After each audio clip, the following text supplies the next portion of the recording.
Доброе утро, наши дорогие телезрители! В эфире главного национального канала утренняя передача «Новый день». С вами Максим Гоголев. Ну что ж, традиционно наш эфир начнем с прогноза погоды. По данным Якутского управления по гидрометеорологии и мониторингу окружающей среды, в 6 часов утра центральные Улусы минус 52, минус 54. Днем минус 45, минус 49. Заречье минус 49, минус 53.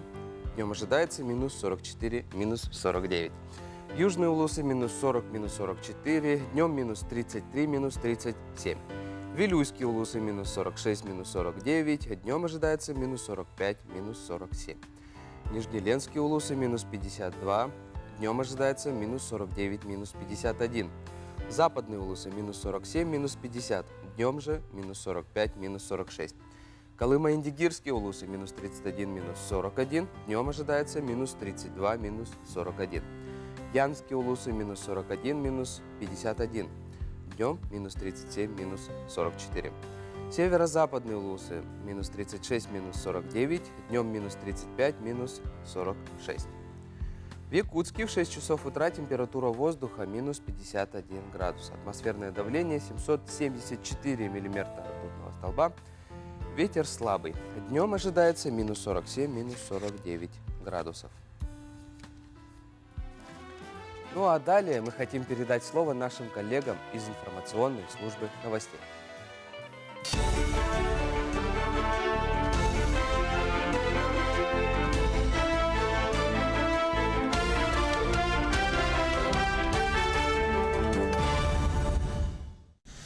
Утренний эфир продолжает выпуск новостей. В студии Сергей Михедов. Здравствуйте. Вакцинация против COVID-19 началась в Арктике. Момский район стал первым из арктических, где делают вакцину против коронавируса. Соблюдаются все требования по проведению процедуры. Так, пациенты не сразу покидают медицинское учреждение. Они полчаса находятся под наблюдением медиков, сообщила главврач Момской ЦРБ Наталья Павлова. Первая партия вакцины «Спутник Ви» в количестве 150 доз поступила в район. Процедуру прошли 60 жителей. А застрахованные по ОМС россияне смогут выбрать, где лечиться. При угрозе распространения опасных заболеваний территориальный федеральный фонд ОМС будет обязан перечислить аванс для медорганизации в течение 5 рабочих дней. А у застрахованных граждан появится право выбора клиники. Приказ Минздрава о новой форме типового договора на оказание и оплату медпомощи по ОМС вступил в силу накануне. Документ утверждает новую форму типового договора. По нему территориальный ФОМС получает право контролировать объемы, сроки, качество и условия предоставления медпомощи застрахованным лицам и применять санкции за выявленные нарушения. Также фонд вправе требовать возврата от медорганизации средств, перечисленных ей и использованных не по целевому назначению, а также назначать штрафы. Далее о новых штрафах для автомобилистов в этом году. В КоАП появилась норма, согласно которой водителей ждет предупреждение или штраф от 1 до 3 тысяч рублей за оставление разукомплектованных или брошенных машин. Штрафом до 2000 будут наказывать за мойку автомобиля в запрещенных местах, за остановку на газонах и других областях с зелеными насаждениями. За проезд по этим территориям предусмотрен штраф от 1500 до 4000 рублей. За стоянку, остановку и проезд по детским, игровым и спортивным площадкам выпишут штраф от 2 до 5 тысяч. Кроме того, дополнена статья об отказе от прохождения медосвидетельствования. Если в салоне находится несовершеннолетний, то водителя могут оштрафовать на 50 тысяч рублей, а также лишить прав на срок до 3 лет. Банк России предупредил россиян о новой схеме телефонного мошенничества. Теперь мошенники, представляясь сотрудниками МВД или других правоохранительных органов, сообщают гражданам, что в их отношении возбуждено уголовное дело по заявлению Банка России. Центробанк обращает внимание, что не подает заявления в правоохранительные органы в отношении операций без согласия клиентов кредитных организаций. Если во время телефонного разговора незнакомый человек ссылается на инициированный Банком России уголовный процесс, это злоумышленник, отмечается в сообщении. Премьер Михаил Мишустин подписал документ, позволяющий россиянам получить до 375 тысяч рублей. Имеется в виду госпрограмма льготного кредитования для покупки нового авто. Под действие новых условий госпрограмм теперь попадают две модели Kia. Это седан Rio и кросс-хэтчбэк Rio X-Line. Также список попадающих под действие программы автомобилей дополнился и моделями марки Renault. Выгода должна составлять 10% от стоимости машины. Для желающих приобрести электромобили и для жителей Дальнего Востока скидка должна составлять 25%, говорится в постановлении Кабмина. Синоптики рассказали, как долго в европейской части России будет лежать снег. Он останется до второй половины марта, несмотря на оттепель. Этот снег надолго, он растает только в период схода снежного покрова. Высота снега сейчас примерно на 3 сантиметра выше нормы. Это тот снег, который позволяет наслаждаться зимой даже в период оттепели, говорят синоптики. Однако оттепель все-таки уменьшит высоту снежного покрова в ближайшие дни примерно на 10 сантиметров. В среднем в европейской части России высота снежного покрова составляет примерно 35-40 сантиметров. Тем временем в Якутии морозы ниже 50 градусов установились в 21 районе. Минус 57 градусов. Такая температура была зафиксирована на метеостанции Бестягская звероферма в Жиганском районе. Минус 56 градусов в Амге. Столбик термометра опустился до минус 54 в Жиганске и на метеостанции в Мирнинском районе. 53 градуса мороза в Верхоянске, Верхневилюйске, Покровске и Тяне в Алекминском районе. Температура опустилась до минус 52 в Кюсюре, Батагае, поселке Сангары, Бердигистяхе, Чурапче, Ленске, в селе Мача Алекминского района. 51 градус ниже нуля был в Батамае, Намцах, Теплом Ключе, Сунтаре, Витиме, Алекминске и Тамоте. Мы следим за развитием событий. Всего доброго и удачного дня.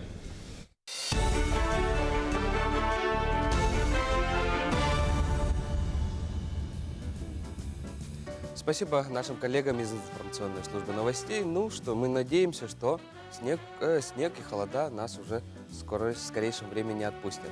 Далее мы хотели бы перейти к своим новостям. Итак, первая новость. Ежегодно 25 января в России отмечается профессиональный праздник День штурмана военно-морского флота Российской Федерации. Военнослужащих, чья деятельность напрямую связана с прокладкой курсов кораблей, судов и авиации ВМФ. Исключением перемещения и контролем за исправной работой навигационных приборов. С 1997 года в соответствии с приказом главнокомандующего ВМФ Российской Федерации номер 253 от 15 июня 1996 года о введении годовых праздников и профессиональных дней по специальности. День штурманов военно-морского флота отмечается 25 января, сегодня, в день основания штурманской службы российского флота. Так, сегодня в 1938 году в Москве родился Владимир Семенович Высоцкий, выдающийся советский поэт, бард, актер театра и кино, автор нескольких прозаических произведений. В кино же дебютировал в 1959 году в эпизодической роли студента Пети в фильме режиссера Василия Ордынского «Сверстницы». Долгое время талант Высоцкого киноактера оставался нераскрытым. Ему доставались, как правило, небольшие, тусклые эпизоды, но мощный темперамент и незаурядное дарование всегда находили возможность проявиться и в ролях второго плана. Его произведения, песни, роли и никогда не сотрутся с памяти многих советских и постсоветских граждан. Сегодня свой день рождения отмечает актер Петров Александр Андреевич. Родился он в 1989 году в городе Переславль-Залесский Ярославской области. Окончил ГИТИС в 2012 году. С 12 по 13 года играл в театре Эль Сетера. С 13 года является актером театра Ермолкой. За свою карьеру участвовал уже около более 60 проектах, и его сейчас называют молодым безруким, потому что он действительно очень много ролей уже перепробовал, и у него еще все впереди.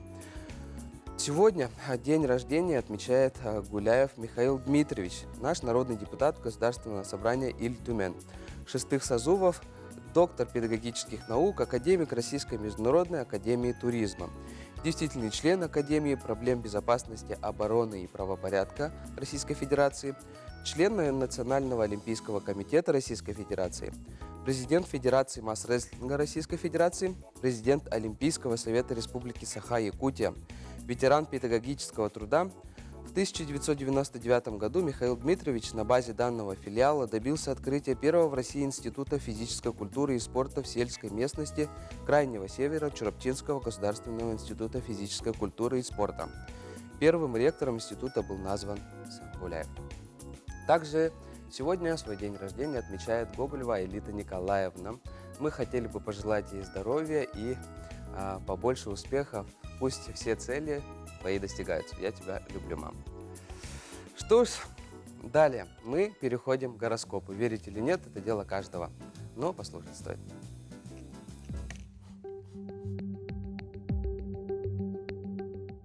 Овнам на работе не следует проявлять чрезмерной активности. Есть риск, что вы получите дополнительную нагрузку без гарантии материальной компенсации. В отношениях с близкими людьми проявите мудрость и терпение, а главное, воздержитесь от критики. Тельцам в начале дня рекомендуется уменьшить физические нагрузки на работе и стараться избегать стрессовых ситуаций. В это время ваша нервная система может быть крайне чувствительной и даже немного ослабленной. При выполнении повседневной работы старайтесь браться за те дела, которые не требуют много времени. У близнецов на работе все должно быть стабильно. Больше времени и внимания придется уделить близким людям, чтобы сохранить доброжелательную атмосферу в доме. Вечером постарайтесь найти занятие, которое даст отдых мозгу и будет способствовать восстановлению затраченных за этот день ресурсов. Раки. Можно планировать трудновыполнимые дела. Любые переговоры должны пройти на высоком уровне. К новым предложениям следует отнестись со всей серьезностью. Одно из них поможет в реализации вашей цели. Смело обращайтесь за советом к друзьям или близким людям. Львы. Любые начинания будут сопровождаться большим эмоциональным подъемом. Не откладывайте дела в долгий ящик. Можно вести переговоры, подписывать деловые бумаги. Избегайте конфликтных ситуаций и дел, связанных с риском. Девам нужно запланировать ограниченное количество дел и оставить достаточно времени для отдыха. Действие или, наоборот, бездействие деловых партнеров может вызывать у вас досаду. Но не пытайтесь что-либо выяснять или доказывать. Если нет срочных рабочих вопросов, уделите это время личной жизни. Весы могут искусственно создавать на своем пути трудности, а затем мужественно их преодолевать. И из-за этого будете сталкиваться с обидами и упреками. В большей степени это относится к взаимоотношениям в коллективе. Следует воздержаться от любых искушений. Скорпионам этот день не готовит никаких неприятных сюрпризов.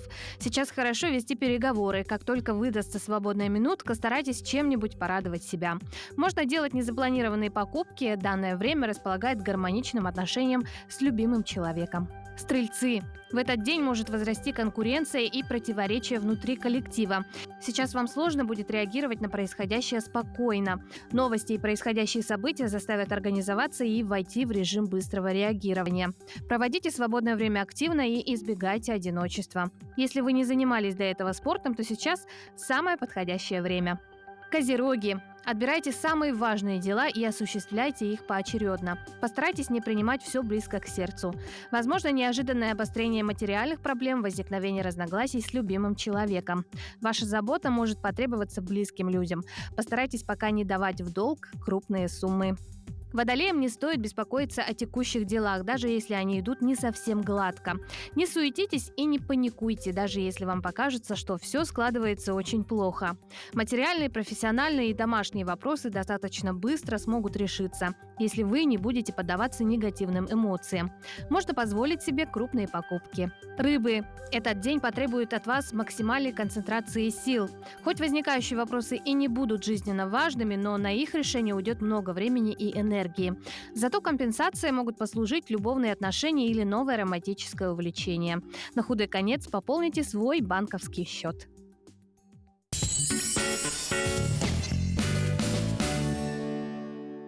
Все для шитья и рукоделия. Блестки, стразы, бисер, фурнитура. При покупке на 3000 рублей дарим дисконтную карту на 15%. Огромный выбор, низкие цены. Магазин «Блеск». Улица Лермонтова, 63. Теперь в формате маркета. Ноутбуктарга сүрбе бір хәңгәдере чәпчәти. Респект, Джокускай, Ленин проспеган отут алтата.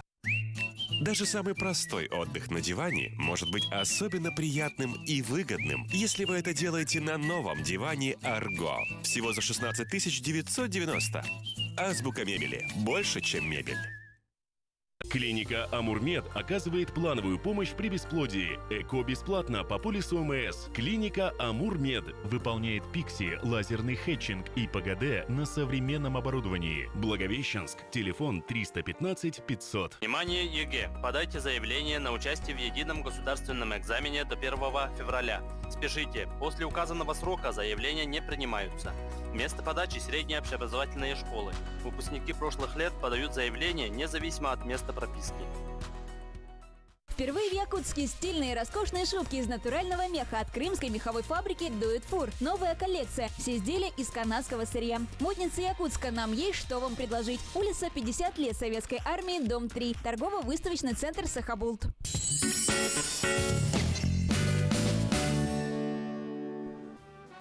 Мы хотели бы напомнить, что в прямом эфире у нас работает номер WhatsApp 8 914 279 22 62. По этому номеру вы можете отправить свои поздравления, приветы, кому угодно. Обязательно зачитаем в прямом эфире. Также вы можете с помощью WhatsApp номера стать участником нашего разговора, задав какой-нибудь вопрос. И первая тема нашего разговора сегодня – это мероприятие Центра опережающей профессиональной подготовки нашей республики в рамках январского совещания. И у нас в гостях Индилена Дохунаева, руководитель дирекции по продвижению Центра опережающей профессиональной подготовки республики. Доброе утро. Доброе утро. Расскажите нам о центре. Хорошо. Смотрите, Якутия выиграла федеральный грант по проекту «Молодые профессионалы», да? Главной задачей которого является повышение конкурентоспособности профессионального обучения. И в октябре 2020 года мы уже открыли наш Центр опережающей профессиональной подготовки. Ну, вообще, в целом, необходимость создания таких центров обусловлена тем, что мы с вами сейчас живем в век неопределенности, да, согласны? Когда Конечно. все нестабильно, когда мир буквально меняется на наших глазах. И в таком мире строить стратегию карьеры очень сложно. Да. Согласны, да? И поэтому нам с вами придется уже учиться всю жизнь. И как раз-таки вот такие короткие образовательные программы дают нам такую возможность. Вот Центр опережающей профессиональной подготовки как раз является оператором ресурсов региона для профориентационной работы, для профессионального обучения, переподготовки, повышения квалификации для всех категорий граждан по наиболее востребованным профессиям и навыкам. А, например, каким? На сегодня, да, есть приказ нашего министерства, где указаны как раз компетенции, опережающие компетенции. Их 27, ну, например, такие как сетифермерство, видеопроизводство, IT какие-то специальности и так далее. Здорово. По поводу мероприятия, да, в рамках мероприятия, да, январского совещания, какие будут? Ну, в рамках ежегодного совещания работников образования и науки нашей республики наш центр проведет работу 5 площадок. Сегодня у нас будет презентация нашей цифровой платформы, как раз которая аккумулирует ресурсы образовательных организаций. Да? Также сегодня будет практический вебинар проектирования образовательного продукта, где наши спикеры расскажут, как проектировать образовательные курсы, как подбирать форматы и так далее. Завтра у нас планируется проведение форсайт-сессии, отрасль промышленности, подготовка кадров на опережение с участием представителей государственной власти, будут представители крупных промышленных предприятий, модераторами будут приглашенные эксперты, это руководители проекта «Атлас профессий будущего» Дмитрий Судаков и Евгений Виноградов. Хотелось бы поподробнее узнать про образовательные курсы. Еще 27-го еще 2 площадки у нас будет работать. Это первая площадка, там будет посвящена профориентационным методам современным, да? И там мы расскажем про проект «Билет в будущее» и про атлас профессий будущего. И вторая площадка – это тоже практический вебинар. Продюсер нашего центра расскажет, как проектировать тоже образовательные продукты. По курсам, всего центр запускает 5 курсов повышения квалификации. Это цифровая образовательная среда педагога, новые компетенции. это дистанционные платформы обучения Moodle и Canvas, это интерактивный emotion дизайн. Также у нас есть курс сети-фермерства и современные профориентационные методы. По результатам курса наши слушатели могут получить удостоверение о повышении квалификации установленного образца. Запись, кстати, на курсы проходит на нашем сайте cop14.ru. Хорошо. За 2020 год какие у вас результаты? Расскажите. Ага, ну, наша команда за полгода работы провела огромную работу. Нами было обучено совместно с нашими профессиональными образовательными организациями более 9 тысяч людей для дальнейшего их трудоустройства в сферах здравоохранения, дорожного хозяйства и строительства. Более 400 людей получили возможность обучиться цифровым компетенциям в лучших образовательных организациях нашей страны. Более 30 школьников получили первую профессию. 11% населения нашей республики охвачено нашими мероприятиями. Более 16 тысяч людей были охвачены профориентационными мероприятиями. Да? То есть проделана огромная работа. Но 2020 год, он же был достаточно сложным для всех, да? Для нас тоже. Необычным, как минимум. Да, необычным, как минимум. Но он открыл для нас новые возможности. Хотел бы уточниться, действительно, вашим студентом может стать любой? Да, все категории граждан населения. Ну, мы больше, конечно, ориентируемся, вот профориентационные наши мероприятия направлены на школьников, в том числе и на взрослых, да? Сейчас же мы говорим, что мы учимся всю жизнь, соответственно, и профориентационные мероприятия направлены на все категории населения. Хорошо.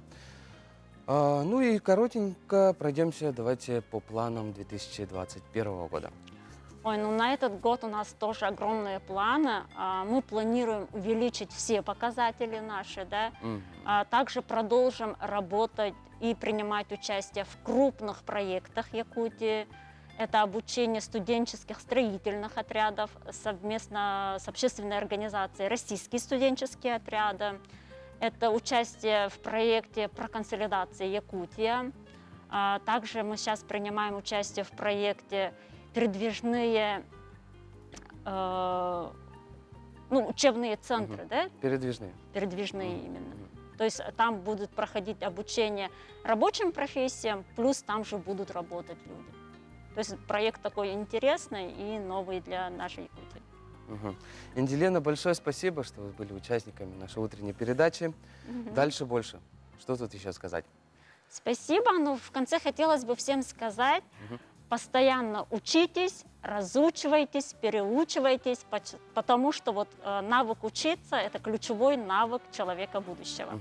Всем спасибо. Учение свет, не учение тьма. Да. Совершенно верно. Продолжая тему студенчества, сегодня же, кстати, 25 января, Татьянин день, день студента. И мы сделали опрос. Ну, у каждого студента воспоминания от общажной жизни, лекции. Беззаботные дни, когда вот самая большая забота была, чтобы поужинать и все. Когда получали студенческий билет, и вот когда ездили на стройотряд. Общежитие. Ну, как закрывали сессии, а после этого отмечали. Ну, это студ-весна, слеты. Белые ночи Петербурга. Это вообще шикарно. Экскурсии по музеям. Студенчество, самой так воспоминания. Что теплее всего вспоминать? Практика. Всех однокурсников, своих студентов из ГРФ ТР-11 поздравляю с Днем студентов, с Татьяниным днем. Вот в последнее время мало общаемся, конечно, но если девочки видят меня, всем привет. Желаю им счастья, здоровья. Ну, поздравляю всех связистов. Да, я хочу поздравить всех выпускников ИО-05 с Татьяниным днем.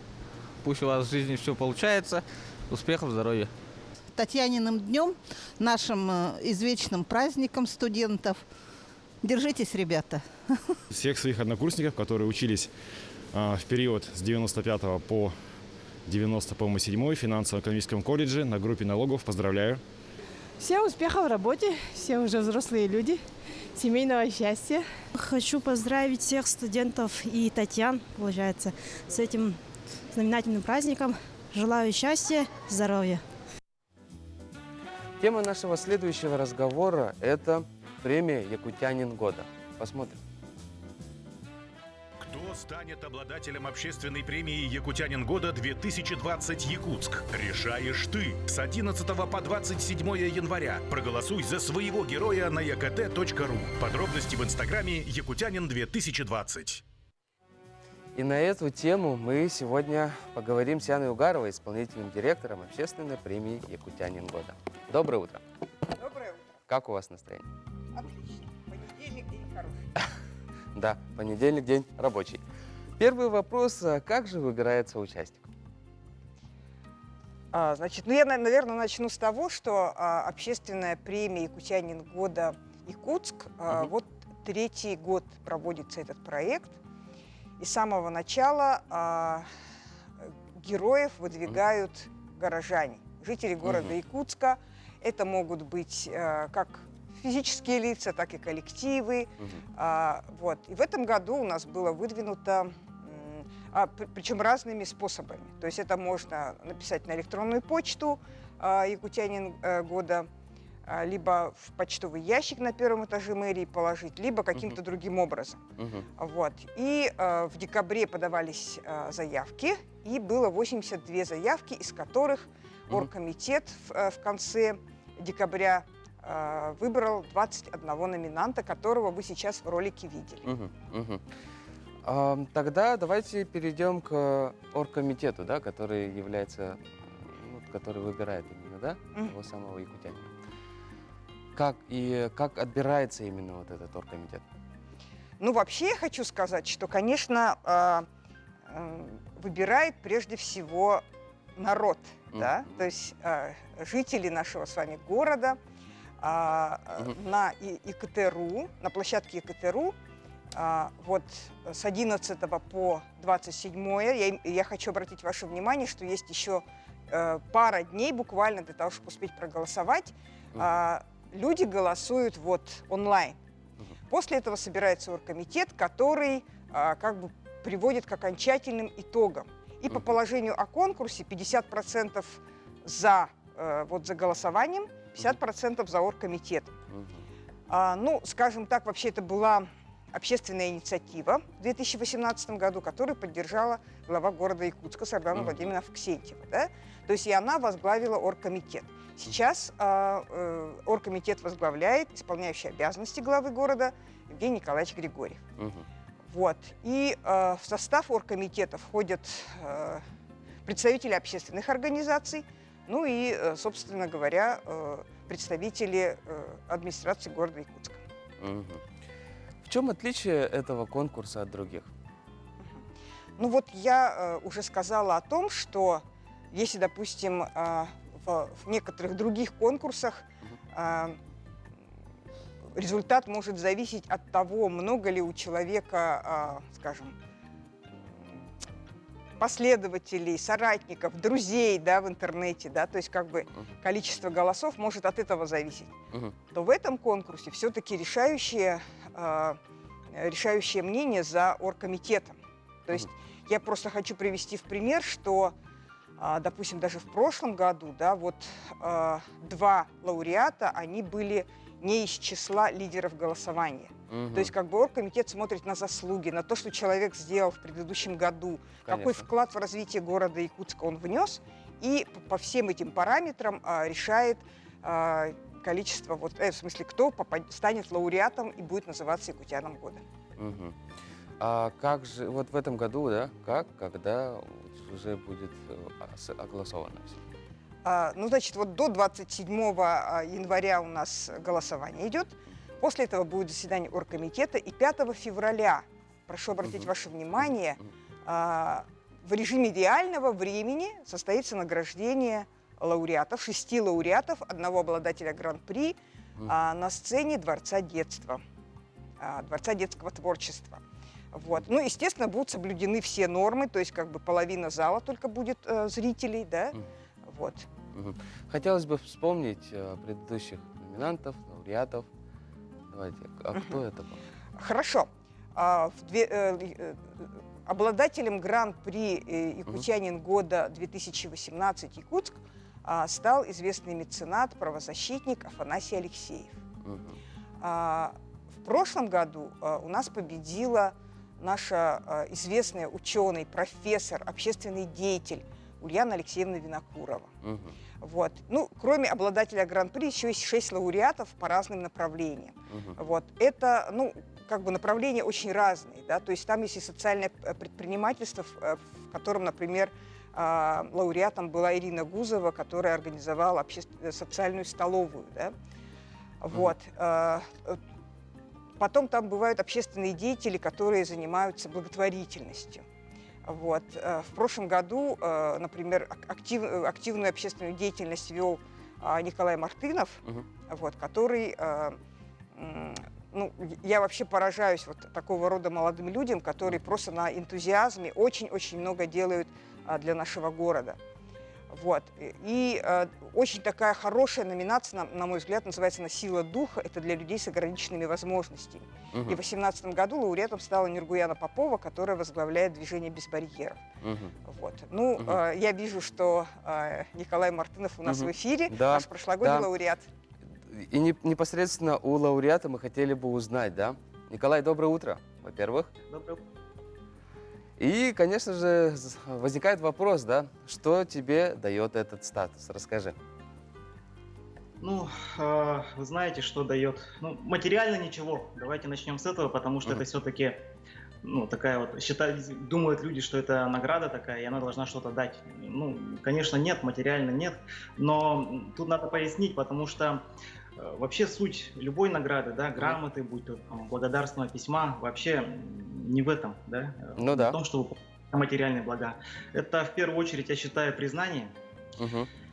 Признание бывает одного человека, бывает коллектива, да, трудового, Да. ну вот, в зависимости от уровня награды, да. И вот за этим признанием стоят люди.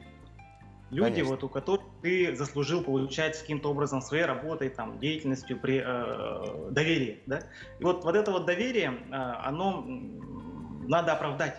Потому что заслужить его несложно, вот я считаю, да, сам как общественный деятель, да, но вот его оправдать это очень дорого стоит. И в данном случае, что она мне дало, если вот награда она мне дала, да, я бы сказал, что ну, вот весь прошлый год, если оглядываться, он получился действительно у нас такой необычный, сложный, и пытаясь вот эту вот награду доверия, за которым стояли люди наши общественные, оправдать, вот мы весь прошлый год как не в себя работали и работаем до сих пор. У нас очень много благотворительных, волонтерских проектов, акций, связанных с помощью людям, тем, которым это надо. Вот. Ну что ж, Николай, большое спасибо, да. Действительно, премия «Якутянин года» — это не итог, а это именно какое-то продолжение, да, начало логично. Да, я думаю, что да. Ага, Яна, большое спасибо, что вы были участником. Я думаю, что «Якутянин года» — это наиважнейшая премия, которая будет из года в год. Точно. А я призываю голосовать за своих героев. Спасибо. Далее мы хотели бы передать слово нашим коллегам из информационной службы новостей.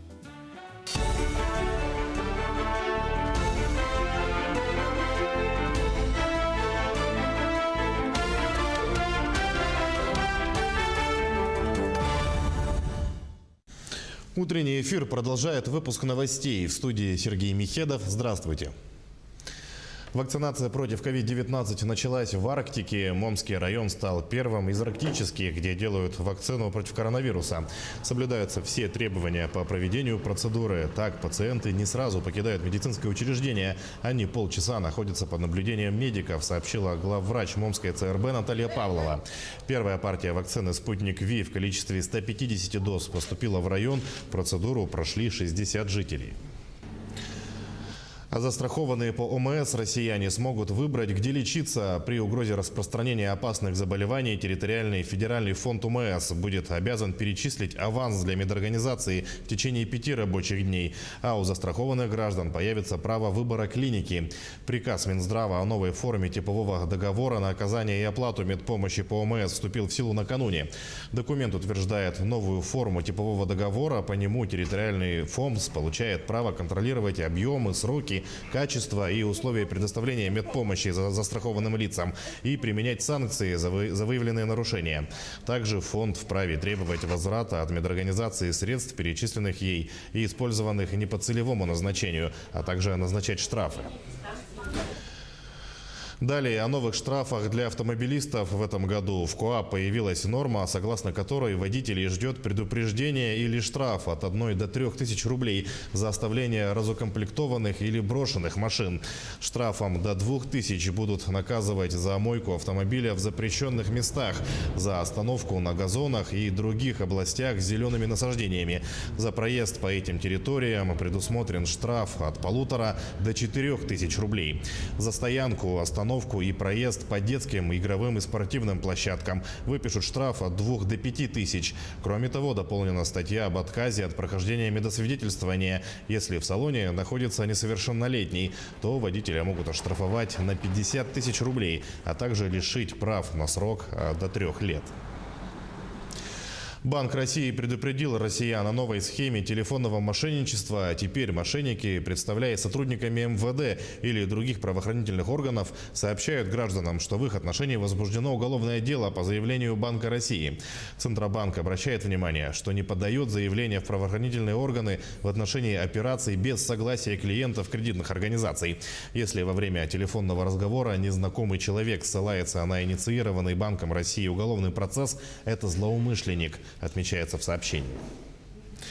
Премьер Михаил Мишустин подписал документ, позволяющий россиянам получить до 375 тысяч рублей. Имеется в виду госпрограмма льготного кредитования для покупки нового авто. Под действие новых условий госпрограмм теперь попадают две модели Kia. Это седан Rio и кросс-хэтчбэк Rio X-Line. Также список попадающих под действие программы автомобилей дополнился и моделями марки Renault. Выгода должна составлять 10% от стоимости машины. Для желающих приобрести электромобили для жителей Дальнего Востока скидка должна составлять 25%, говорится в постановлении Кабмина. Синоптики рассказали, как долго в европейской части России будет лежать снег. Он останется до второй половины марта, несмотря на оттепель. Этот снег надолго, он растает только в период схода снежного покрова. Высота снега сейчас примерно на 3 сантиметра выше нормы. Это тот снег, который позволяет наслаждаться зимой даже в период оттепели, говорят синоптики. Однако оттепель все-таки уменьшит высоту снежного покрова в ближайшие дни примерно на 10 сантиметров. В среднем в европейской части России высота снежного покрова составляет примерно 35-40 сантиметров.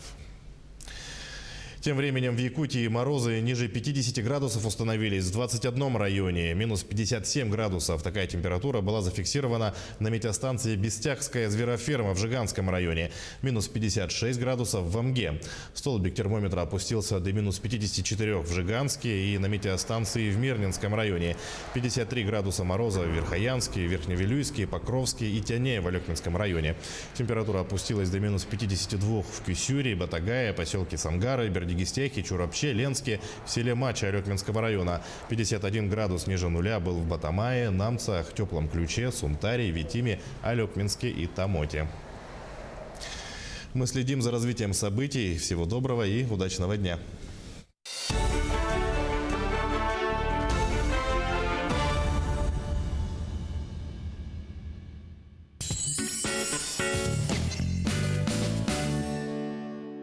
Впервые в Якутске стильные роскошные шубки из натурального меха от крымской меховой фабрики Do It For. Новая коллекция. Все изделия из канадского сырья. Модницы Якутска, нам есть что вам предложить. Улица 50 лет Советской армии, дом 3. Торгово-выставочный центр Сахабулт. Внимание, ЕГЭ! Подайте заявление на участие в едином государственном экзамене до 1 февраля. Спешите, после указанного срока заявления не принимаются. Место подачи – средние общеобразовательные школы. Выпускники прошлых лет подают заявление независимо от места прописки. Даже самый простой отдых на диване может быть особенно приятным и выгодным, если вы это делаете на новом диване Argo. Всего за 16 990. Азбука мебели. Больше, чем мебель. Ноутбуктарга сүрбе біргенге чепчати. Респект, Жокускай, Ленин проспеган 36-та.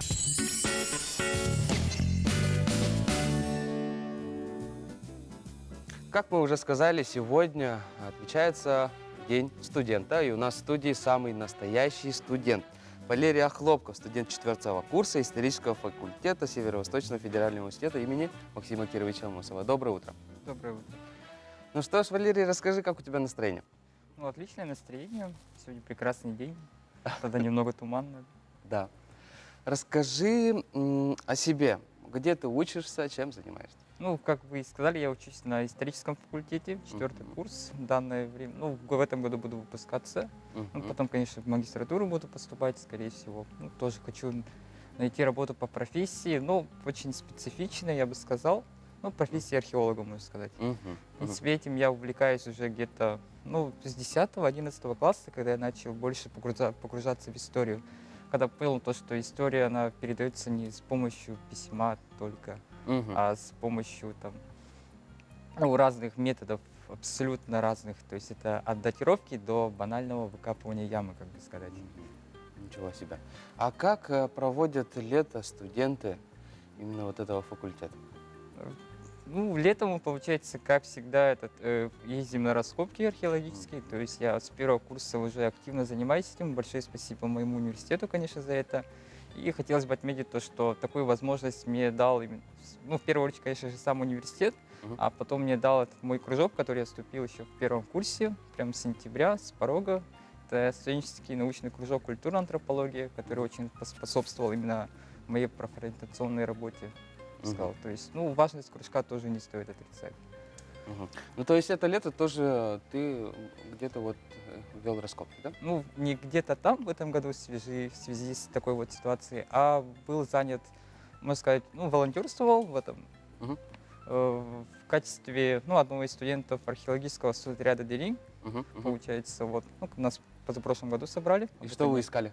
Ну, мы копали в этом году в городе, очень такое специфичное место для раскопок, я бы сказал, потому что очень мешает именно слой, который оставляет после себя человек. То есть чем дальше, ну, чем неприкосновение природы, тем этот слой меньше будет. Ну, это тот самый культурный слой, а в городе он, ну, из-за того, что там какое-то время проводились какие-то работы, там засыпка была, мусор, из-за этого копать там довольно-таки трудно, но в принципе, мы наткнулись на культурный слой где-то, ну, 18-19 века, то есть это отражает именно быт городского человека того времени. То есть это различные предметы быта, предметы искусства и так далее, можно сказать. Валерий, скажи, почему именно этот факультет и вот такая вот интереснейшая тема, как дописьменная история? Как бы сказать, ну, все-таки я точно не могу конкретно сказать, что меня подтолкнуло, но, скорее всего, может, какая-то искра, я не знаю. Да.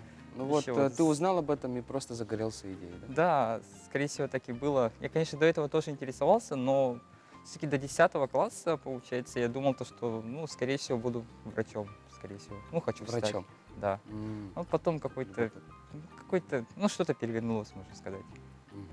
Здорово. А чем, кроме учебы, увлекаешься? Ну, я закончил музыкальную школу, получается, вот, ну, детскую школу искусств по специальности саксофон. Ну, особо сейчас это времени не уделяю. Также сейчас мы занимаемся камеральными работами. Это, ну, обработка наших артефактов, которые мы изъяли из культурного слоя городской среды. Ну, в прошлом году, то есть когда копали вот на пересечении, ну, где-то Ярославского 31-33, там непонятно, там пустырь стоял, там должен стоять, ну, должны начаться постройки арбитражного суда. А вот что-нибудь любопытное из раскопок есть? Вот, что рассказать? Ну, это лучше спросите, чего нету из любопытного. Там очень много различных вещей, получается. Это, в первую очередь, нас интересовали именно монеты, как основной датирующий материал. То есть, когда они находятся в определенном слое, то мы можем, в принципе, вот этот вот слой земли, ну, клочок, это именно отнести к какой-либо дате. То есть, примерно там, если монета там, ну, второй половины там 19 века, то вот все вещи, которые рядом находятся, в принципе, можно тоже отнести именно к этому периоду. И у меня такой общий вопрос. Вообще, чем сейчас занимаются студенты? Вообще, ну, сейчас СВФУ, получается, очень предоставляет огромные возможности для развития студентов. Это, в первую очередь, огромное количество секций, спортивных кружков. Там даже есть именно своя музыкальная студия. Я в первое время посещал, получается, но ну, как-то не задалось, можно сказать. Времени не хватает. И, конечно же, это ну, очень много людей с различными интересами, которые встречаются там в разных кружках, тех же самых. Ну, тоже еще раз хочу свой кружок поблагодарить в этом плане. Нравится ли тебе быть студентом и как ты сегодня будешь отмечать этот день? Мне очень нравится быть студентом. Это как-никак золотая пора нашей жизни, так сказать, расцвет сил, когда ты уже не настолько, более-менее остепенен, если судить, если посмотреть на подростковый возраст, и еще не настолько скован какими-то, там, работой и так далее, в общем. Что бы ты хотел пожелать детям, которые собираются стать студентами? Абитуриентам я желаю им только то, чтобы они занимались и учились только по той специальности, которой хотят заниматься. Это, наверное, самое худшее — учиться на того, на кого ты не хочешь. Ну, то есть первостепенно это выбрать именно ту профессию, да? Да. Которой ты уже И свою жизнь этот положишь. выбор, получается, его не всегда очень легко сделать. Надо очень хорошо подумать. И главное, просто чтобы это тебе нравилось. Ну, это будет втройне приятнее проводить студенческие года, да, в том университете и факультете, где ты хочешь именно учиться, правильно?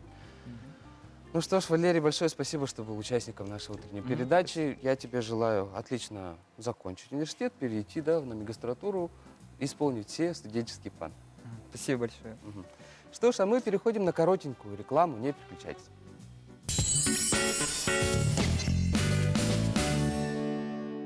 Впервые в Якутске стильные роскошные шубки из натурального меха от крымской меховой фабрики Do It For. Новая коллекция. Все изделия из канадского сырья. Модницы Якутска, нам есть что вам предложить. Улица 50 лет Советской армии, дом 3. Торгово-выставочный центр Сахабулт. Даже самый простой отдых на диване может быть особенно приятным и выгодным, если вы это делаете на новом диване Арго. Всего за 16 990. Азбука мебели. Больше, чем мебель. Внимание, ЕГЭ! Подайте заявление на участие в едином государственном экзамене до 1 февраля. Спешите, после указанного срока заявления не принимаются. Место подачи – средние общеобразовательные школы. Выпускники прошлых лет подают заявление независимо от места прописки. Ноутбуктарга сүрбе бір хәңгәдере чәпчәти. Респект, Джокускай, Ленин проспеган отут алтата.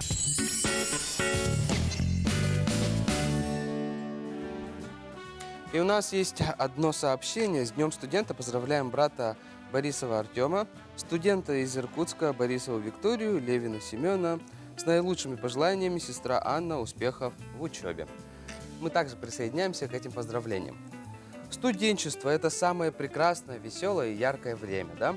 Мы решили рассказать вам о самых необычных университетах в мире, чтобы вы еще сильнее захотели вернуться в ваш альма-матер. Литературный институт имени Горького – единственный в мире вуз, учащий писать романы и стихи. В институте действует отделение поэзии и прозы, при окончании которых выпускники получают специальность литературного работника. Несмотря на то, что данная специальность не совсем востребованная в наши времена, конкурс в вуз достигает 20 человек на место. Каприджиани Джелато Юниверсити. Этот необычный университет находится в итальянском городе Болонья. Там за весьма немалую плату, около $1000 в неделю, вас научат делать мороженое. Студентов здесь учат делать мороженое как с привычными вкусами – шоколадное, карамельное, ванильное, так и весьма экзотическими – со вкусом сыра, рыбы, базилика и красного вина. Японский киберуниверситет. Поступить и обучаться в этом вузе возможно лишь через сеть интернет в онлайн-режиме. В университете действуют два факультета – факультет информационной технологии и факультет мировое наследие, изучающий сохранение мировых ценностей. Всего в вузе может обучаться 1200 студентов. После 4-летнего обучения выпускники получают диплом бакалавра. Чилийский университет Сантьяго. После недолгих раздумий ректорат университета решил, что в стране есть острая потребность в экспертах по паранормальным явлениям, после чего вуз начал готовить специалистов по НЛО. После прохождения полного курса образования выпускникам дается возможность применить свои знания на практике. Со времен своего открытия в 2005 году университет является единственным в мире вузом, готовящим специалистов по НЛО. Университет Гамбургера, США. Его филиалы на сегодняшний день открыты в Токио, Лондоне, Сиднее, Иллинойсе, Мюнхене, Сан-Паулу и Шанхае. Первый такой университет был открыт основателем Макдональдса в 1961 году в Иллинойсе. В процессе обучения студенты развивают свои лидерские качества, улучшают навыки ведения бизнеса и операционных процедур. В программу курса также входят практические упражнения, например, общение с тайным покупателем. Такие вот очень интересные университеты, а где учишься ты? Да? Что ж, на НВК Саха сейчас вы можете наблюдать цикл передач про невероятного энтузиаста Никиты Грецы, который загорелся идеей доехать на лошади до Лондона. И чтобы реализовать эту идею, он выбрал именно якутскую лошадь.